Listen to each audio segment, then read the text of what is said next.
Hari ini kita akan membahas tentang babak baru Yakub. Kejadian 28 ayat yang 10 sampai ayat yang ke-15. Saya membaca dari terjemahan IMB. Yakub berangkat dari Beersheba dan pergi ke Haran. Sampailah ia di suatu tempat, dan karena matahari telah terbenam, maka ia bermalam di sana. Ia mengambil sebuah batu dari tempat itu, menjadikannya alas kepalanya. Lalu tertidurlah ia di tempat itu. Dan ia bermimpi, tampaklah sebuah tangga didirikan di atas bumi, yang ujungnya mencapai langit. Dan tampaklah para malaikat Elohim sedang turun dan naik tangga itu. Ayat 13. Tampaklah Yahweh berdiri di atasnya, dan dia berfirman, "Akulah Yahweh, Elohim Abraham dan Elohim Ishak ayahmu. Tanah tempat engkau berbaring ini akan kuberikan kepadamu dan kepada keturunanmu, dan keturunanmu akan menjadi seperti debu tanah banyaknya. Dan engkau akan mengembang ke timur, ke barat, ke utara, dan ke selatan. Olehmu dan oleh keturunanmu, semua kaum di muka bumi akan memperoleh berkat. Sesungguhnya aku menyertai engkau dan menjaga engkau kemanapun engkau pergi, serta akan membawamu kembali ke tanah ini, karena aku tidak akan meninggalkan engkau, melainkan tetap melakukan apa yang kujanjikan kepadamu."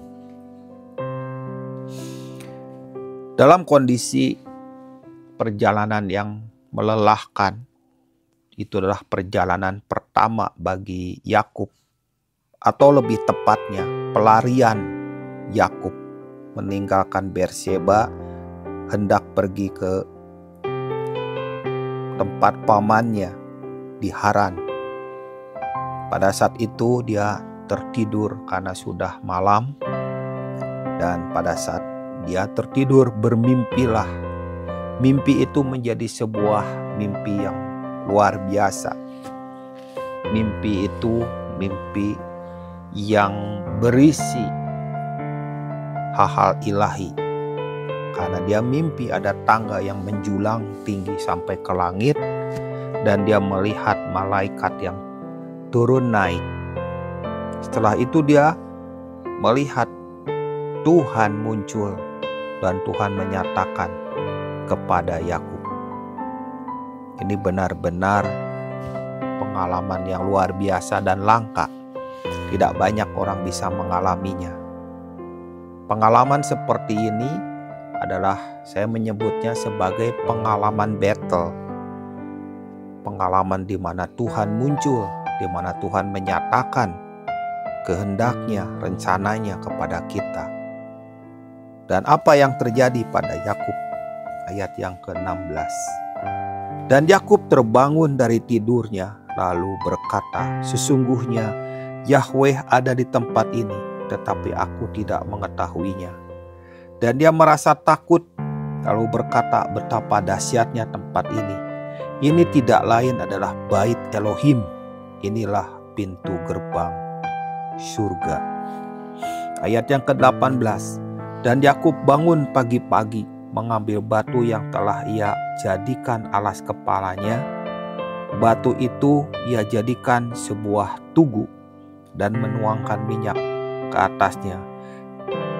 Dan ia menyebut nama tempat itu Betel.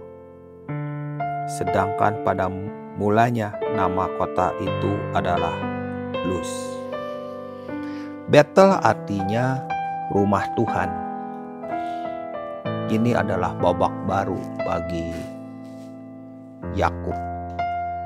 Bagi banyak orang, ini adalah pelarian. tapi bagi Tuhan ini adalah pertemuan. Bagi banyak orang, Yakub sedang melarikan diri. Tidak banyak yang harus dia bawa. Cukup dengan beberapa helai pakaian, minuman, beberapa makanan. Tidak banyak yang bisa dibawa. Tetapi di battle itu, Tuhan muncul dan Tuhan menyatakan kehendaknya.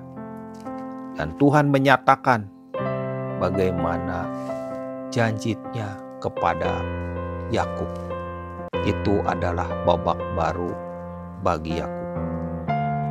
Saya mengerti tentang babak baru. Babak baru itu bukan tentang kondisi.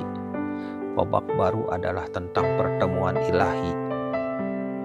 Babak baru tentang Tuhan yang menyatakan kehendaknya, hatinya, visinya, mimpinya, kerinduannya. Dan babak baru itu terjadi kepada setiap kita seharusnya. Tetapi seringkali kita sama seperti Yakub berkata, sesungguhnya Yahweh ada di tempat ini, tetapi aku tidak mengetahuinya. Disinilah yang terjadi pada banyak daripada kita, tidak mengetahui apa yang sedang Tuhan munculkan, apa yang sedang Tuhan nyatakan, apa yang sedang Tuhan berikan. Tapi itulah yang namanya babak baru. Saya percaya bahwa apa yang kelihatannya akhir, sebenarnya itu adalah awal. Yang kelihatannya mati, sebenarnya itulah awal yang baru. Kelahiran, tunas yang baru. Kehidupan yang baru, babak baru. Di mana di dalamnya ada semangat baru, ada iman yang baru, ada harapan baru, dan tentang kehidupan yang baru.